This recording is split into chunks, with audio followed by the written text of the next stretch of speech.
Heatstroke বা sunstroke কীভাবে হয়েছে আপনারা বুঝবেন কীভাবে?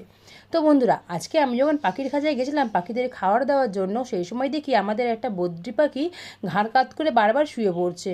তো আমি বুঝলাম যে এর হিটস্ট্রোক হয়েছে। তো সঙ্গে সঙ্গে তোমাদের দাদাভাই নিয়ে কী করলো, একটা জলের পাত্রের মধ্যে কিন্তু কিছুক্ষণ ওকে চুবিয়ে ধরলো। তা বলে এমনভাবে ধরবেন না যে তাদের শ্বাসনালীতে জল চলে যায়, তাহলে কিন্তু তারা মারা যেতে পারে। তো সাবধানভাবে কিন্তু জলের পাত্রের মধ্যে ওদেরকে রাখবেন। কিছুক্ষণ রাখার পর দেখবেন আস্তে আস্তে ওদের বডিটা ঠান্ডা হয়ে গেছে। আর বডিটা ঠান্ডা হয়ে যাওয়ার পরেই কিন্তু ওরা সুস্থ হয়ে যাবে। আর একদম কিন্তু ওদের ঘাড় কাতও হবে না।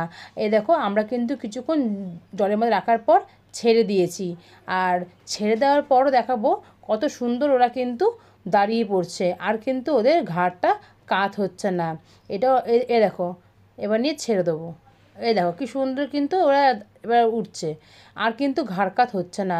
তো যখনই তোমাদের পাখিদেরকে দেখবে ঘাড় কাত করে শুয়ে পড়েছে, তখনই কিন্তু নিয়ে একটু জলের পাত্রের মধ্যে কিছুক্ষণ রেখে দেবে, তাহলেই ওরা সুস্থ হয়ে যাবে।